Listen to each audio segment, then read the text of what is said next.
कि जब नोटिस चस्पा हो तो उसके बाद तिरासी कब होती है। कहने का मतलब ये कि फरार व्यक्ति की संपत्ति की नीलामी, कुर्की जब्ती कब होती है। तो आपको बताते चलें, संभवतः 30 दिन का समय दिया जाता है जब फरार व्यक्ति की, यानी 82 में जब नोटिस चस्पा किया जाता है तो 30 दिन का समय दिया जाता है। लेकिन समय को घटाया या बढ़ाया जा सकता है, या प्रोसीडिंग रोकी जा सकती है, या फिर यूं कहें कि प्रोसीडिंग हो सकता है एक डेट 2 डेट आगे भी बढ़ जाए।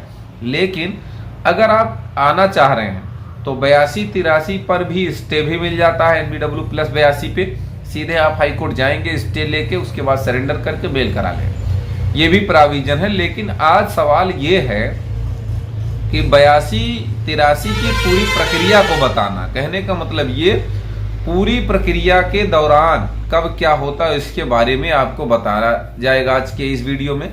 तो वीडियो में अंत तक बने रहें। तो ध्यान रखने वाली बात यही है कि जिस न्यायालय ने 82 का आदेश जारी किया, उसी कोर्ट ने, उसी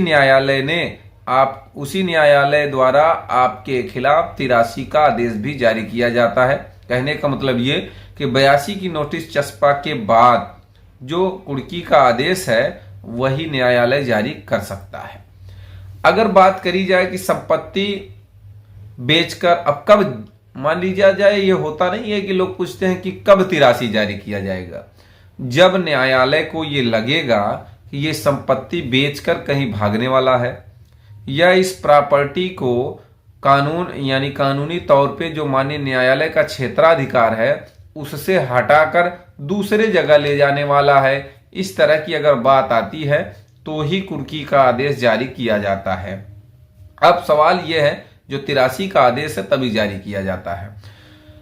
अब जिले के बाहर मान लिया जाए कि वो संपत्ति या वो व्यक्ति जिले के बाहर की कहीं संपत्ति है, मान लिया जाए उसकी संपत्ति जिस माननीय न्यायालय में, क्षेत्राधिकार में, न्यायालय में, कोर्ट में चल रहा है मुकदमा, उसके बाहर दूसरे जिले में है, तो उसकी कुर्की भी आदेश जारी कर सकता है। लेकिन उसमें होगा क्या कि दूसरे जिले की अगर बात आएगी तो वो डीएम तय करेगा कि उसकी संपत्ति कितनी है, यानी कि डीएम की रिपोर्ट मंगाई जाएगी कि भाई दूसरे की संपत्ति तो नहीं है या दूसरे के हिस्से की संपत्ति तो नहीं है, तो डीएम की रिपोर्ट आएगी तब दूसरे जिले पर 83 की कार्रवाई प्रोसीड की जाएगी, जारी की जाएगी। तो ये है पूरी प्रक्रिया। उसके अलावा अगर सवाल ये है कि संपत्ति मान लिया जाए एक जगह से दूसरे जगह ट्रांसफर होने वाली है, मूवेबल संपत्ति है, प्रॉपर्टी है, तब यानी कि एक जगह से दूसरे जगह उसको ले जाया जा सकता है, ऐसी संपत्ति है तो उसकी कुर्की का आदेश कैसे दिया जाएगा या उसे कुर्क कैसे किया जाएगा। तो इस प्रश्न के जवाब में आप ये समझें कि अगर प्रॉपर्टी ट्रांसफर करने वाली है कि यहाँ से दूसरी जगह ले जाने वाली है तो उस प्रॉपर्टी को मजिस्ट्रेट सीज कर देगा। सीज करने के बाद आगे कार्रवाई होगी। भाई तब वो कहीं जाएगी नहीं। मान लिया जाए कि कोई सामान ही है आपका, भाई आज यहाँ है, कल आप उठा के दूसरी जगह ले गए, तो ऐसी स्थिति में उस सामान को जहां आज की स्थिति है वहीं पे उसे सीज कर दिया जाएगा। सीज करने के बाद उसे कुर्क किया जाएगा। ये तरीका है। दूसरा ये कि या तो फिर माननीय न्यायालय एक रिसीवर अपॉइंट कर देगा, वो कुर्की करा सकता है। अब तीसरा ये कि यदि संपत्ति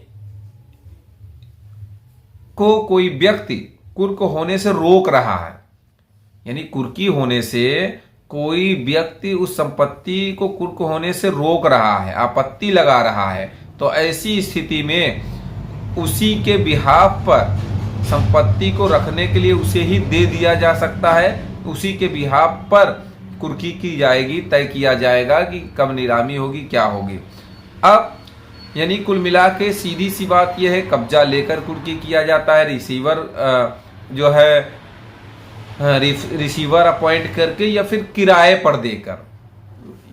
3 तरीके कुर्क कराने का है, या तो सीधे कब्जा लेकर कुर्क कराना, या रिसीवर अपॉइंट करके, या फिर किराएदार यानी कि किराए पर देकर भी नीलामी जब्ती या कुर्की कराया जा सकता है। तो कहने का मतलब ये कि अगर कोई, अब एक यहाँ और सवाल होता है कि अगर कोई व्यक्ति के नाम पर वो संपत्ति नहीं है, तो भी क्या नीलामी जब्ती हो सकती, क्या कुर्की हो सकती है। तो आज के इस वीडियो में इतना ही।